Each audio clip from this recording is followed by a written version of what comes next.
You give me the fucking creeps. You know that, Dexter? Yeah, I know.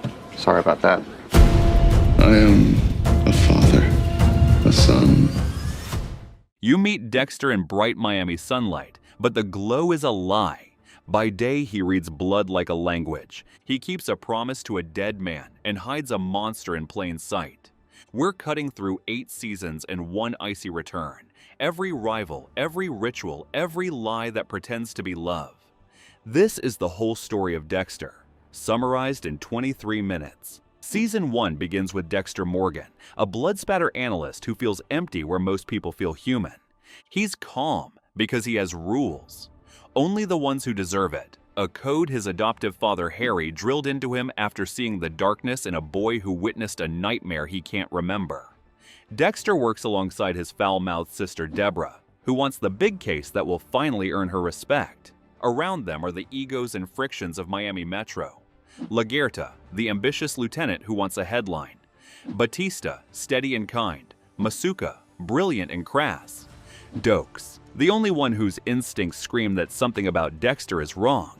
A new serial killer arrives with a chilling signature. Bodies drained, cut clean, posed, no blood. They call him the Ice Truck Killer. He knows Dexter is watching, and he watches back. He breaks into Dexter's apartment, studies his trophies, and leaves parts at places tied to Dexter's childhood, pulling at a memory Dexter can't quite reach. Dexter starts dating Rita, a gentle single mom still recovering from abuse. She's hesitant, which suits Dexter's need to look normal. Deborah falls hard for Rudy, a prosthetics maker who seems safe.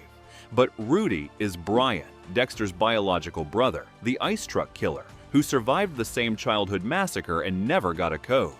Brian confesses by design, framing scenes to awaken Dexter's oldest memory, sitting in his mother's blood after she was butchered in a shipping container. He wants a reunion through murder. He kidnaps Deborah to force a choice. Dexter chooses Deborah. He kills Brian and makes it look like suicide, protecting his sister, saving his mask, and ending a game that nearly unmade him. If you're following so far, make sure to hit that subscribe button so we can bring you more recaps like these. Season 2 opens with everything Dexter buried floating back up. 30 garbage bags of bodies are found in Biscayne Bay, each one a quiet kill Dexter thought was gone forever. The press calls the unknown murderer the Bay Harbor Butcher. The FBI sends Special Agent Frank Lundy, a quiet hunter with a sharp eye. Deborah, still shaken from being engaged to a serial killer without knowing it, finds steadiness working with Lundy and eventually finds warmth in him. Dokes won't let go of his gut feeling about Dexter and tails him relentlessly, forcing Dexter into dry spells and sloppy choices. Rita learns Dexter sabotaged her abusive ex, Paul, and when Paul dies in prison, she blames herself, then turns to Dexter for honesty. To explain his erratic behavior without confessing the truth, Dexter tells Rita he's an addict and starts going to Narcotics Anonymous. There, he meets Lila, a firebrand who sees through masks and admires the butcher as a vigilante myth. Dexter confesses his dark passenger in metaphors, and Lila falls in love with the monster she imagines. While Miami Metro wrongly nabs a mentally unstable man for the ice truck case fallout, Lundy keeps peeling layers off the butcher investigation. The pattern points inside the department. Dokes breaks into Dexter's life and finds the slide box of blood trophies. Before he can act, the FBI catches up to Dokes with that same evidence. He runs, then faces Dexter alone. Dexter locks him in a cage and wrestles with the line he swore to hold: no innocent blood. Lila flips from muse to threat, burning down her own loft to manipulate Dexter, framing Batista for assault, and finally discovering Dokes. She blows up the cabin with Dokes inside to save Dexter, believing it will bind them forever. The city names Dokes the Butcher and closes the case. Lundy leaves. Rita forgives the addiction, but not the lies. Lila kidnaps Rita's kids to force a last choice. Dexter rescues them and ends Lila in Paris. With the only person who knew his truth now gone, Dexter's mask holds, but the cost is higher. He crossed the line he never wanted to, by letting an innocent man die because it was convenient. Season 3 starts with a mistake. Dexter targets a drug-dealing killer named Freebo. A scuffle breaks bad, and Dexter kills a man who isn't on his table, Oscar Prado, the little brother of powerful Assistant District Attorney Miguel Prado. Guilt hits him in a new way. Dexter covers fast, then actually finds and kills Freebo. Miguel sees the aftermath and draws his own conclusion. Dexter avenged Oscar. Grief turns into friendship. Miguel is magnetic, wounded, eager to punish men who slip through loopholes. He and Dexter get close. Dexter proposes to Rita, who is pregnant. Deborah takes on a case that becomes the Skinner investigation, a kidnapper who peels information and people bit by bit. Internal Affairs tests her loyalty by asking her to spy on her new partner Quinn. She refuses to betray him and earns his respect. Dexter tries to keep Miguel within the code. Only killers, only proof, no innocent blood, teaching him selection, ritual, disposal. Miguel nods but wants more. He pushes Dexter to kill defense attorney Ellen Wolf, whom Miguel hates because she beats him in court. Dexter refuses. Ellen doesn't fit the code. Miguel kills her anyway. The mask drops. He wasn't a partner. He was studying Dexter to become untouchable. The friendship turns into a duel. La Guerta suspects Miguel in Ellen's death. Miguel seduces her to slow the threat, and Dexter uses the truth to break Miguel's marriage.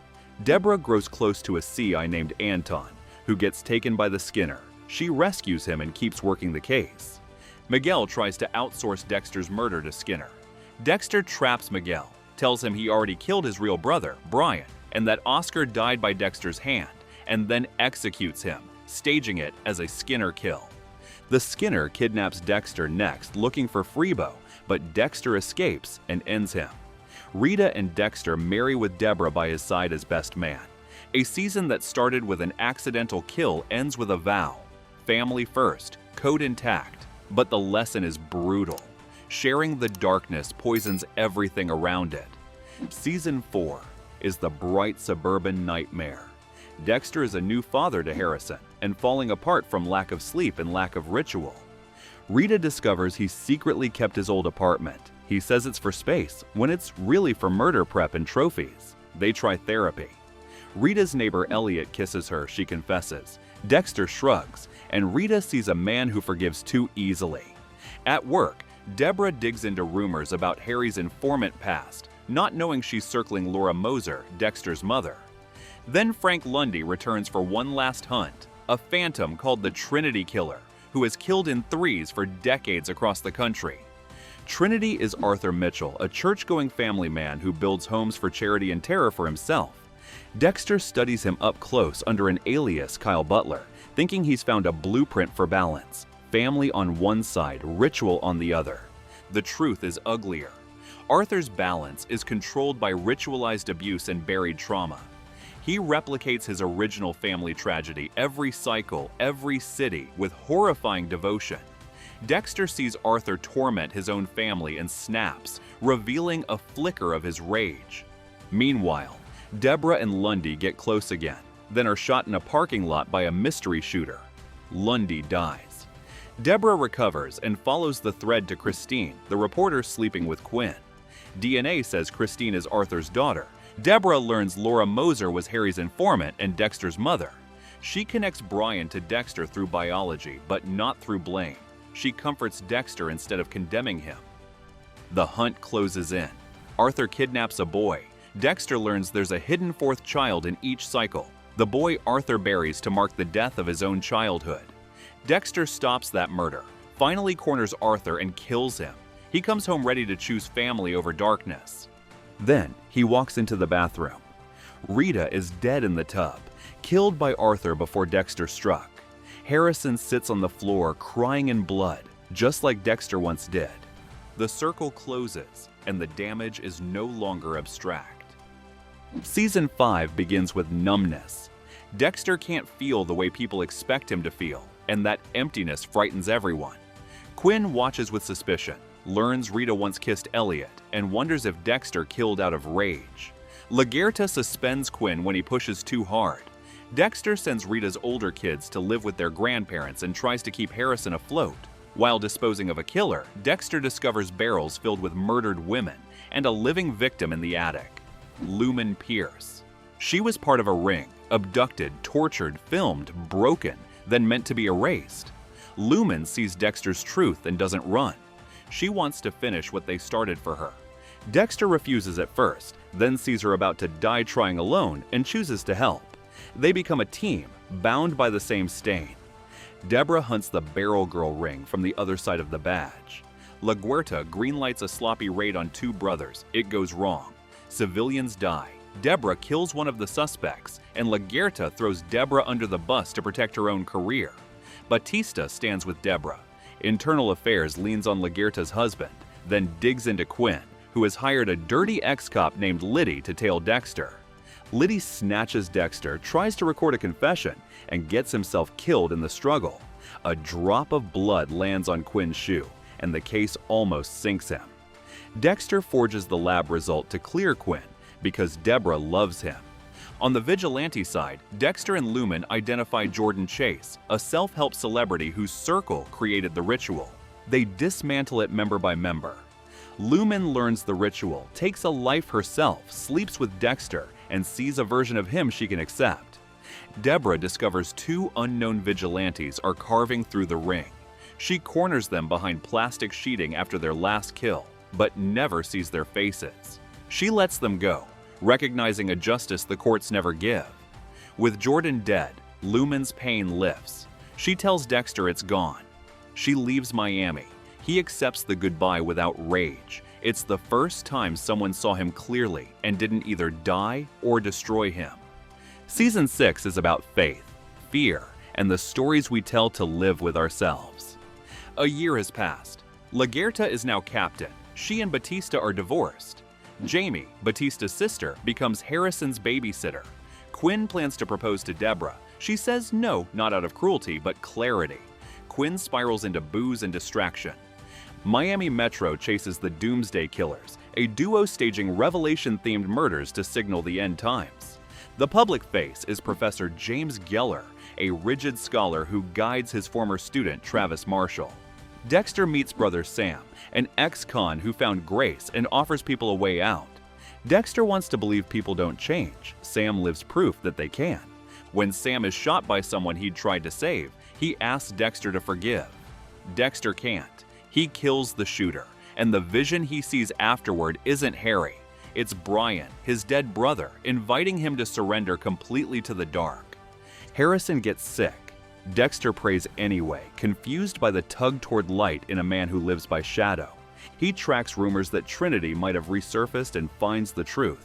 Jonah Mitchell killed his mother in rage and wants Dexter to end him. Dexter spares Jonah, choosing Harry's code over Brian's whisper. Masuka hires an intern, Lewis, who idolizes the ice truck killer and obsesses over Dexter. Lewis buys a prosthetic hand linked to Brian's case and starts pushing boundaries. Deborah becomes a public hero after stopping an active shooter, gets promoted to lieutenant over Batista because LaGuerta pulls strings, and starts therapy. She says what she's never said out loud, her jealousy of Dexter, her craving for closeness, and the dawning fear that her love for him might not be brotherly. Dexter presses Travis for Geller's location, then finds Geller's body in a freezer. The professor has been dead for months. The mentor is Travis's hallucination, his dark passenger. Freed of his imagined leash, Travis claims Dexter is the beast from Revelation and kidnaps Harrison for the final tableau. Dexter saves his son, kills Travis in a church, and turns to face Deborah, who walks in and sees him with the knife. There is no code for that moment. There is only the truth. Season 7 begins with the fire that truth sets. Deborah forces Dexter to say it out loud. He kills people. He has rules. She burns the crime scene to protect him, and then tries to graft a new rule. Stop. It lasts minutes. A paroled killer named Speltzer hunts again. Deborah's faith in the system cracks when her choice not to let Dexter act costs a woman her life. Dexter kills Speltzer. Deborah hates that she's relieved. Lewis, the creepy intern, tries to wreck Dexter's life out of spite. Dexter gets him fired and cut off. Lewis is later killed by someone far scarier, Isaac Serko of the Koshka Brotherhood, a Ukrainian mobster who comes to Miami to find Victor, his secret lover, and punish whoever killed him.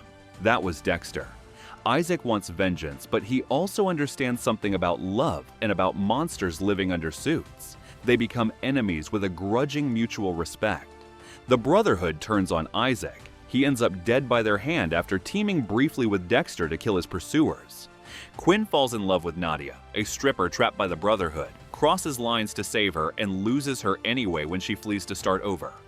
Elsewhere, Wayne Randall dies and Miami Metro tries to map his murders. Hannah McKay, Randall's former teen accomplice, helps find the bodies and re-enters the story as a cool-eyed survivor who knows where her own bodies are buried. Dexter sees the truth in her and plans to kill her. Hannah accepts the plan and the man. Dexter doesn't go through with it. They sleep together. A true crime writer following Hannah turns up dead, poisoned by Hannah. Dexter chooses her and tells Deborah no when she asks him to kill Hannah for Sal's murder. Deborah confesses the crush she hates in herself, then gets into a suspicious car crash. Dexter connects the dots. Hannah tried to remove the obstacle named Deborah. He turns Hannah in for the one murder he can prove. She escapes custody. The idea of a life with Dexter doesn't die with the handcuffs. Meanwhile, LaGuerta reopens the Bay Harbor butcher case, gets help from the retired Matthews, and aims it straight at Dexter. He frames her as obsessed and unethical. She keeps coming. Estrada, a name from the past tied to Laura Moser's death, becomes bait. LaGuerta moves pieces until she has Dexter on a kill site, plastic and knives ready. Deborah arrives, gun shaking, heart tearing, and chooses her brother over the truth. She kills LaGuerta. A line once bright is now ash. Season 8 is Fallout. Deborah quits the badge and becomes a PI numbed by drugs, anger, and regret. She tells Dexter he ruined her life. She's not wrong, and she's not done loving him either. Batista stays at Miami Metro and wears the bars of Lieutenant. A new killer surfaces, the brain surgeon, who removes parts of victims' brains and stages puzzles. Chief Matthews brings in Dr. Evelyn Vogel, a neurologist who knows Dexter's origin story better than anyone because she helped write it. Years ago, Harry came to her for help with a boy who liked knives and stillness. The code wasn't fatherly instinct, it was treatment. Vogel becomes a cool maternal mirror for Dexter and a target for the brain surgeon. The surgeon is A.J. Yates, then not, then someone closer, a man calling himself Oliver Saxon, who is actually Vogel's son Daniel. Daniel killed his brother as a child. Vogel had him institutionalized. He faked his death and came back to finish a conversation with his mother by carving pieces out of strangers. He asks for a code like Dexter's. Vogel wants to believe the promise of structure. Daniel kills her when she chooses Dexter over him.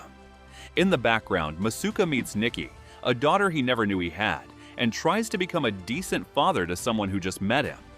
Quinn patrols, pines for Deborah, and edges back toward the person he was before he broke. Dexter and Hannah find each other again. She has a new name, a rich husband, and bruises she covers with stories until she kills him in self-defense. Dexter cleans up the mess, asks her to stay, and starts to imagine Argentina with Harrison, a life where the knives stay in drawers. Deborah and Quinn rekindle something real. Dexter catches Daniel and ties him down. For the first time, the need isn't there. He wants a plane ticket and breakfast with his son. He calls Deborah to make the arrest. A U.S. Marshal tracking Hannah blunders in, frees Daniel, gets killed, and Daniel shoots Deborah. She fights, she jokes with Quinn. She tells Dexter to go live his life, and then a stroke takes everything but her heartbeat. Daniel ends up in the station in handcuffs. Dexter accidentally leaves a pen, lures an attack, and kills him under the cameras as self-defense. Batista and Quinn know what really happened and look the other way, because they love Deborah too. Dexter carries Deborah's body to his boat, sails into a storm, and disappears. Everyone assumes he died. He didn't. He punishes himself with a life alone in the fog, a lumberjack who chose exile over a family he would only hurt again. New Blood picks up a decade later, far from Miami neon. Dexter is Jim Lindsay in Iron Lake, New York, a small town that runs on hunting seasons and routine. He keeps his urges quiet with morning runs through the snow, a job at the local outfitter, and a relationship with Angela, the town's police chief. Deborah lives in his head now, a hard ghost who says what he can't. A rich kid named Matt wants to buy a rifle. Dexter does the background check and finds a fatal boating accident Matt skated away from. The dark passenger gets noisy. Dexter builds a plastic room for the first time in years and kills Matt. He burns evidence and thinks the lake will hold his secret. Matt's father, Kurt Caldwell, is a pillar of the town, charitable, folksy, adored, and a serial predator who kidnaps troubled young women, keeps them a while, then releases and shoots them for sport, preserving their bodies like permanent victims. To deflect heat, Kurt claims to FaceTime with Matt in New York and pushes Angela off the scent. A true crime podcaster, Molly Park, arrives to dig into missing girls and Matt. So does Harrison, now a teenager who tracked his father down with an obituary and a hunch. Hannah died of cancer. Harrison bounced through foster homes and found the man who left him. Dexter fears he'll poison his son again and lets him stay anyway. Harrison's story about stopping a school attack makes him a local hero, but Dexter sees the seams and suspects his son carries a familiar darkness. Harrison overdoses on fentanyl at a party. Dexter murders the dealer and calls it justice, but the coveralls smell the same as ever. Angela learns Jim Lindsay is Dexter Morgan after a chance meeting with Batista at a conference. She breaks it off and keeps working on a growing case.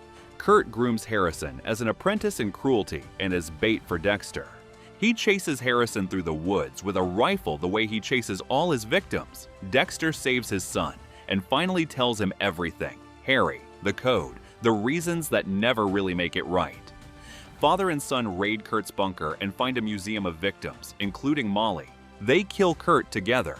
Dexter thinks about Los Angeles, about son and peace and a second chance he hasn't earned. Before any of that, Angela arrests him for Matt's murder. She calls Batista and hears the name Bay Harbor Butcher in a tone that means evidence is on its way. Angela finds Kurt's trove and knows at least one truth, but Dexter kills her partner while escaping, and that shatters the code he just handed to Harrison. At their meeting spot, Harrison names the bodies: Rita, Deborah, everyone caught in Dexter's gravity, and now a good cop who died because Dexter couldn't face a courtroom. Dexter finally sees the thing he refused to see. The only way to break the cycle is to stop himself. He tells Harrison where to aim. Harrison shoots. Angela arrives, reads the scene, lets the boy go, and writes a report that gives small-town justice a cover it can live with. Harrison drives away reading a letter Dexter wrote to Hannah years ago, the one where Dexter admitted that maybe the only gift he could give his son was a life without him. It wasn't redemption. It was mercy, late and incomplete, but real enough to matter.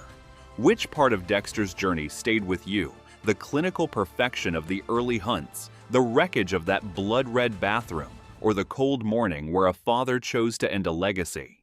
If you want more full-series breakdowns told straight, with no fluff and no filler, subscribe so you don't miss what we're summing up next.